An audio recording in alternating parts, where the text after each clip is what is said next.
Chilled monkey brains. Hey comic nerds, Darth Janker coming at you with a BBC video.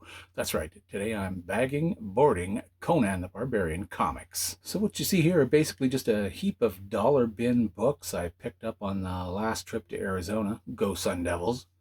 Various low to medium range numbers from the 1970s and the 1980s.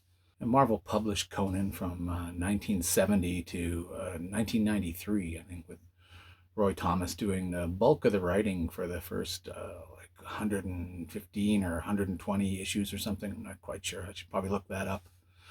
As well, he did the editing on the book. It was apparently his idea, I guess, to license the character from the estate of Robert E. Howard in the first place. So, hey, good on him. The comics sold pretty well and made Marvel Comics a lot of money. I talk a lot on this channel, I guess, about my opinion about when comic books were great. And there was this period in the 1970s and 80s when Marvel and DC were, putting out some pretty terrific books from the greater creators like Roy Thomas, Howard Chaykin, Chris Claremont, John Byrne, just to name a few. These are talented artists and writers who love comic books, love the work, love the characters and the worlds that they would inhabit. Unlike today's comic book industry inhabitants who they hate comic books, they hate the people that read them. They just want to use the industry as a stepping stone to their next Netflix deal or to be cast as a director for a TV show on Disney Plus or whatever. In my youth, I wasn't, to be honest with everybody here, I think those that know me know that I wasn't really all that interested in the superhero comics, the capes and the tights. Unlike, most of my friends, they loved them. I mean, I mostly enjoyed the sci-fi fantasy books and instead, which is, why I gravitated towards Conan the Barbarian, Star Trek, Star Wars, Battlestar Galactica, and the like. I mean, this isn't to say that I didn't like some superhero books. I mean, what young boy doesn't love Superman? And that 1978 movie was still to this day the best adaptation of the Superman comic books ever made. I also really enjoyed the new Teen Titans by Marv Wolfman and George Perez. Those remain to this day favorite stories of mine. There was a level of maturity to those that you don't get in a lot of books these days.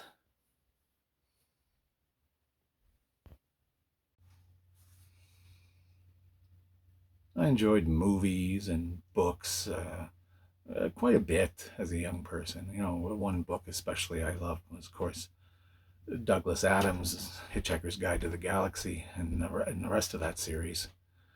But I was always sort of happy when the two big comic publishers at the time, because it's basically all there was, apart from independent publishers that I never really saw much of when I was a kid. But I loved it when the big two would adapt a film or a TV show into comic form. I always loved to see how they would do it, what they would cut out of it, what they would add.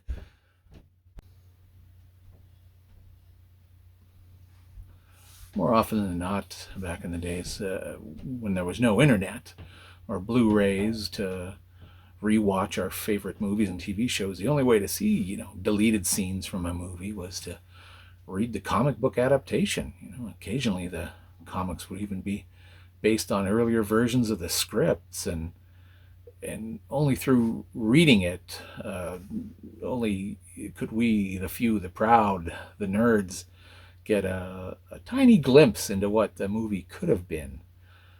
I mean, it was like, reading the occasional story in Starlog or Fangoria, and they would talk about movies a year before they'd come out, and by the time it got to us, it'd be a little bit different from what they described.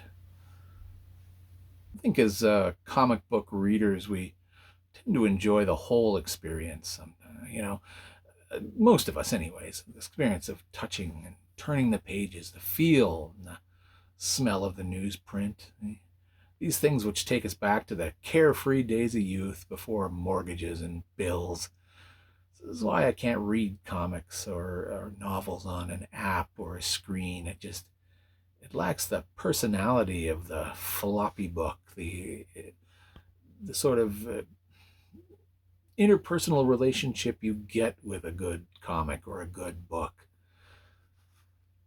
And even now with the big collections, sort of omnibus editions, they're all printed on heavier paper with the more vibrant colors, and it's not the same for me. But, I'm sure your mileage will vary.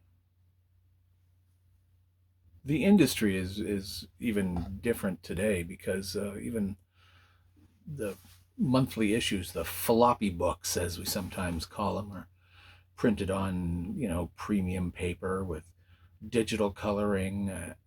I understand manufacturing the product has to evolve, right? And it has evolved in the last 50 years or so, and that's fine. That's fine. The problem is with me that a single issue these days is about $5 or more, and for an industry that claims it needs new blood to survive, they seem to have almost priced themselves out of the market.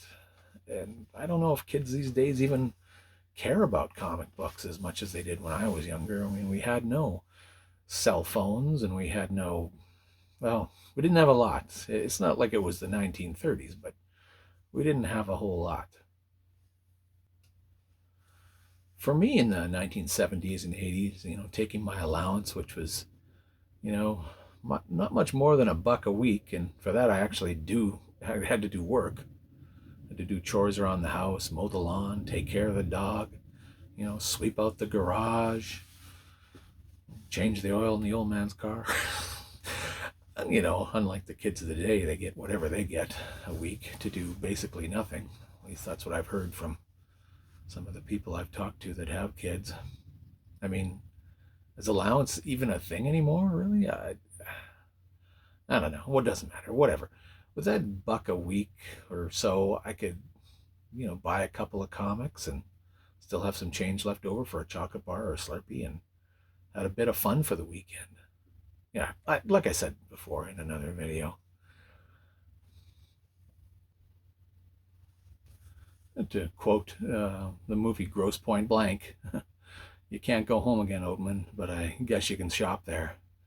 Especially if your childhood home has been knocked down and turned into an Ultimart. Which mine wasn't, but,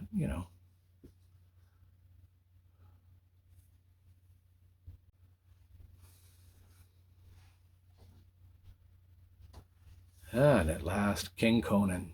He knew what was best in life. It's a shame, really, that the third Conan film with Schwarzenegger never panned out. Uh, people connected with the project had been threatening it for years, but it just never happened. Oh well. There was like a Conan TV series at some point too, but I don't never really watched it. But I was more of a Hercules and Xena fan.